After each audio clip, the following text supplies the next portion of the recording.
special occasion for us, a symbolic event. But I'm very grateful to you, to all of you, for being here on a working day to express your solidarity with a cause that is not dear to us, but also it's one of the longest pending issue on the agenda of the United Nations for last 78 years that's pending.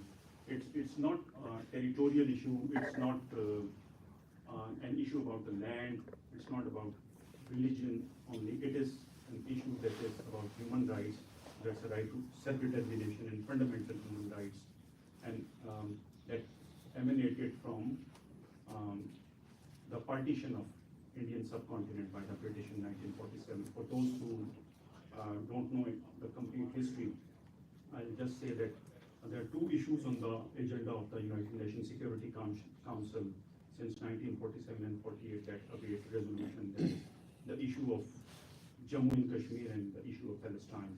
And today we are here to mark a very, very somber occasion on the day 27th October, 77 years ago, when India illegally occupied Jammu and Kashmir in clear and stark violation of the United Nations resolution, international norms, and all norms of decency and civil the method of resolving international conflict through peaceful means.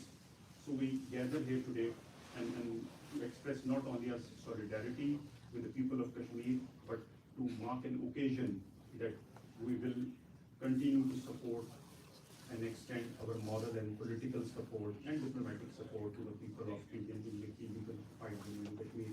It's a day that we remember and stand in solidarity with the people. 96,000, as we have seen, have lost their lives, and tens of thousands remain in custody. Tens of thousands of women have been widowed and children orphaned and women molested. So it's a stark reminder to the international community that long-standing suffering endured by the people of Jammu and Kashmir have to come to an end. And we call on international conscience, we call on international community, we call on all countries who stand up for freedom and justice and human rights to come and express their support for the people of Jammu and Kashmir and play their role whatever you can, like you have come together to express your solidarity, to play their role in whatever capacity you can, to not only raise the issue of Jammu and Kashmir, which seem to be not actually lost, but actually gone in the background because of geopolitical priorities of major countries, especially the powerful countries. Ladies and gentlemen, Pakistan and United States are long-standing partners and friends. We have worked together in many areas since the establishment of our diplomatic relation in 1947, and worked not only for our common priorities in the region, but internationally. We have worked together for international peace and international security in the region. But unfortunately, this issue still needs and still calls for support from the United States, and as the United States supports other issues on other corners of the world, which relate to either human rights or international peace and security. So, ladies and gentlemen, the Indian occupation of Jammu and Kashmir is not only a breach of international law, but also a grave injustice. I must stand for to address this injustice. The United Nations Security Council resolutions, many resolutions, which await implementation and which call for exercise of right to self-determination by the people of Jammu and Kashmir, remain unimplemented. This calls into question also the efficacy of the international system for resolution, peaceful resolution of international conflicts and disputes. This is a testament to the international community's recognition of the illegality of Indian occupation. These resolutions, till the time they remain on the agenda of the Security Council, call for the equitable resolution and non-discriminatory treatment of all occupied regions in the world.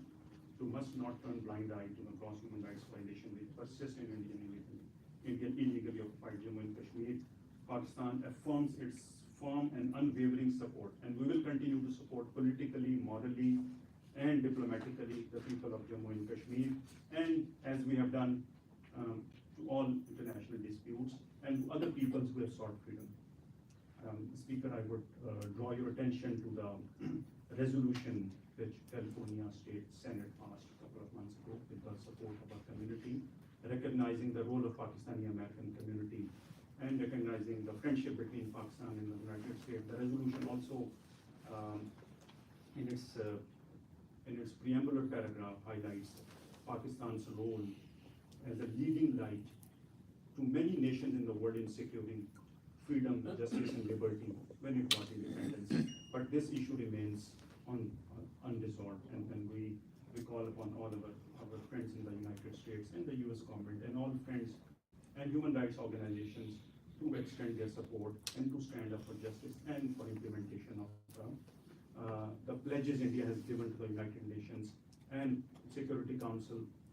United States being a member of the permanent member of the United Nations Security Council, United States has a moral obligation to help resolve this issue, because it's a nuclear flashpoint also between two nuclear countries in South Asia, where 1/4 of the humanity resides, and this lingering issue is a great threat to international and regional peace and security. Pakistan would remain a voice for the voiceless people of Jammu and Kashmir and would remain an advocate for the people of Jammu and Kashmir. The continued illegal occupation is a great threat to humanity. Ladies and gentlemen, before I close, I'd also like to mention, read up to 2 paragraphs from the statement we have received from Dr. Jana Scott. Dr. Jana Scott is the Executive Director of American Center for Religious Freedom. She unfortunately, because of some logistical issue, could not catch her flight, but she sent a statement which is also available on the website of the ACRF, American Center for Religious Freedom. That link will be provided in our press release on our social media accounts, and we will share the social media account of American Center for Religious Freedom on this occasion, they have said. So Dr. Jana Scott has sent a message that I read to you. She said that I could not be with you in person today. I'm asking you that you provide the statement in the link below in acknowledgement of our solidarity with you and the Muslims of Kashmir, whose religious, civil, and human rights are being unjustly abridged. The statement says the observance of October 27 as Black Day by Kashmiris worldwide reminds us of the complex intersection between territorial disputes and religious freedom.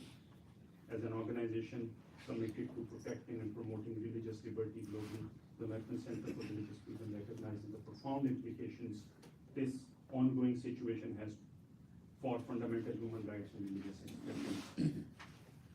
The ACRF calls for enhanced international monitoring of religious freedom conditions, protection of religious sites and institutions, support for interfaith dialogue, and ensuring equal rights and protection of religious communities. As we observe this significant day, we must remember that religious freedom is fundamental to human dignity and sustainable peace. The ACRF remains committed to advocating for policies that protect religious liberty and promote mutual understanding among all faith communities in Kashmir and worldwide. Ladies and gentlemen, on 3 occasions every year, we stand in solidarity with the people of Jammu and Kashmir. On 5th February, it's a Kashmir Solidarity Day. In July, we stand with the people of Jammu and Kashmir to mark the day when India, 5 years ago, tried to annex Kashmir illegally. And on October 27, Kashmir Flag Day. Our support for Kashmir should not be restricted or limited to these 3 days in a year, every year. If it is a matter of principle, if it is a matter of justice, if it is a matter of equality and human rights for all nations, then people of Kashmir need us support and look at us every day. I again thank you for being here today, and really appreciate your coming on a weekday for this occasion. And I'm grateful especially to our chief guest, Speaker Emeritus Mr. Randall, and to all of you. So we close this ceremony, and thank you very much.